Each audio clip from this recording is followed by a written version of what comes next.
Selamat sore Pak, perkenalkan nama lengkap saya Rohmi Umar, kelas A semester 3, NIM 1903030024, Prodi Sosiologi, Fakultas Ilmu Sosial dan Ilmu Politik, mata kuliah Teori Sosiologi Modern. Pada video kali ini saya akan menjelaskan tentang teori sosiologi modern, bab 1 tentang fungsional struktural. Landasan sosiologi untuk fungsionalisme terstruktur pada abad ke-20 dapat ditemukan dalam tulisan-tulisan orang seperti Auguste Comte, Herbert Spencer, dan Émile Durkheim. Kontribusi berpengaruh juga datang dari antropologi termasuk Branislaw Malinowski dan Radcliffe Brown. Struktural awal fungsional tertarik dengan cara yang berbeda untuk memahami bagaimana masyarakat berlalu melalui tahapan perkembangan, bagaimana dari orang lain dan keseragaman perubahan sosialitas budaya. Mereka berasumsi demikian, institusi dan peran sosial yang saling terkait untuk membentuk sosial yang berpola dan dapat diprediksi dari pengaturan, dan mereka memeriksa cara-cara masyarakat menunjukkan kecenderungan menuju keseimbangan dan kohesi sosial. Struktural fungsional berargumen bahwa pencapaian kesaling ketergantungan rasional terjadi dalam jangka waktu yang mempunyai tujuan. Fungsionalisme adalah untuk menjelaskan bagaimana tatanan sosial terus naik ke tingkat integrasi yang terbaru. Pada bagian 1 tentang budaya, personalitas, dan tempat sistem sosial, titik awal yang mendasar adalah konsep dalam tindakan sosial aktor individu, yaitu terjadi dalam kondisi seperti itu sebagai satu sistem dalam pengertian ilmiah dan tunduk pada urutan analisis teoritis yang sama telah berhasil diterapkan pada jenis sistem lain dalam ilmu lain. Pengenalan teori sosial dan struktur sosial Robert Camerton, kontralasi teori dan penelitian sosial. Minat sosial yang muncul dalam mengkonsolidasi hubungan timbal balik antara teori rasional yang secara mencurigakan tidak tercela, di mana orang akan menemukannya seorang ilmuwan yang menyangkal keinginan integrasi teori lain dan penelitian empiris. Sejarah teori dan sistematis teori. Seperti banyak kata yang sering dibicarakan, kata teori dikosongkan dari makna keberagaman item yang menjadi tujuan kata diterapkan, sehingga sering mengaburkan alih-alih penciptaan pemahaman. Syarat teori sosiologis mengacu pada konsepsi yang saling berhubungan secara logis yang terbatas dan bersahaja dalam cakupannya daripada merangkul kedua kata yang megah. Modifikasi teori substantif dan prosedur analisis kualitatif dalam sosiologi. Analisis rasional sosiologi sampai saat ini hampir seluruhnya bersifat kualitatif. Kodifikasi melibatkan prediksi yang teratur dan disiplin. Sebagaimana diartikan di sini, kodifikasi adalah tertib dan mengikuti aturan kompak dari pengalaman bermanfaat sistematis dengan prosedur penyelidikan dan temuan substansif yang dihasilkan dari penggunaan prosedur. Bab 2, kelas, konflik, dan negara. Meskipun negara struktural fungsionalisme tetap berpengaruh di Amerika tentang sosiologi di tahun 1960-an, pergeseran teoritis dalam pemikiran sosiologis berada di cakrawala. Pada tahun 1959, Urich menerbitkan The Sociological Imagination, di mana ia mengkritik karena pengembangan teori besar yang tidak siap dapat dimengerti atau seluruhnya.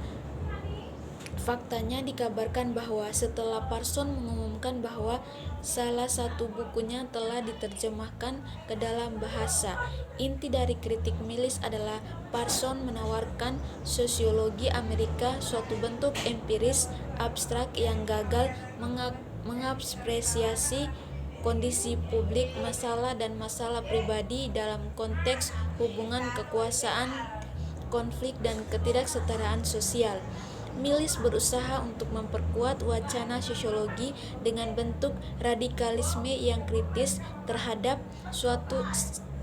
status quo, yang membedakan kritiknya dengan fungsionalis yang mempermasalahkan karya Parson, dan dia terinspirasi oleh orientasi yang ditetapkan dalam tradisi Marxisme. Lanjut ke bab 3 tentang kelas dan kekuasaan. Tema utama John Portek tentang gambar kelas tengah masyarakat yang tidak dimiliki. Lanjut ke bab 4, kelompok kekuasaan. Intelektual merupakan kelompok sosial yang mandiri atau setiap kelompok memiliki kategori khusus intelektualnya sendiri. Proses pembentukan intelektual ada dua cara, yaitu setiap kelompok sosial yang muncul di medan asli sebuah fungsi penting dalam dunia prediksi ekonomi menciptakan dengan sendirinya secara organik satu atau lebih lapisan intelektual yang memberikan homogenitas dan suatu kesadaran akan fungsinya sendiri yang tidak hanya di bidang ekonomi tetapi juga di bidang sosial dan bidang politik.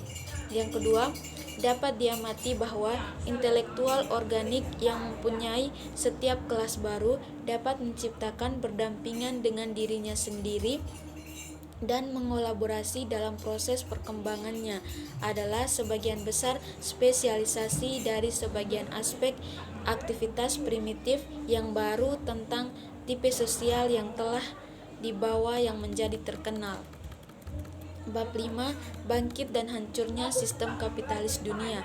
Pertumbuhan dalam ekonomi dunia kapitalis dari sektor industri produksi yang disebut konklusi industri disertai dengan pemikiran yang mendefinisikan perubahan sebagai proses pembangunan dan kemajuan. Salah satu kekuatan terbesar Marxisme adalah menjadi doktrin kritis yang melihat model abstrak rasionalisasi konkret. Lanjut ke bab 6, kemiskinan negara. Dahulu kala negara kapitalis tidak ada. Istilah dalam wacana politik arus utama bahwa wacana ini dibuat konsep dari teori yang digunakan disiplin ilmu politik untuk merujuk pada tempat tinggal.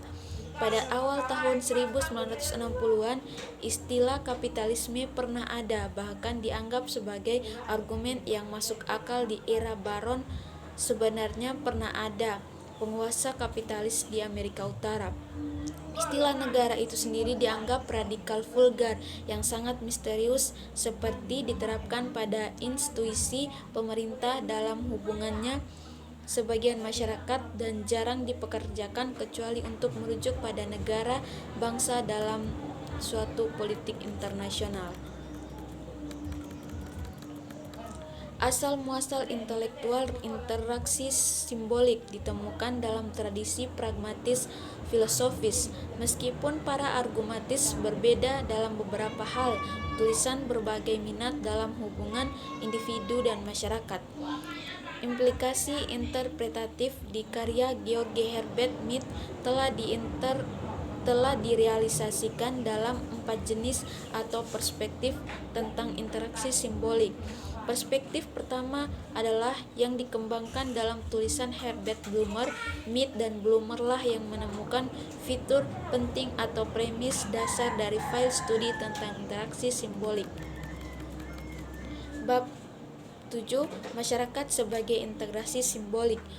Herbert Blumer memandang masyarakat manusia sebagai interaksi simbolik telah dirumuskan.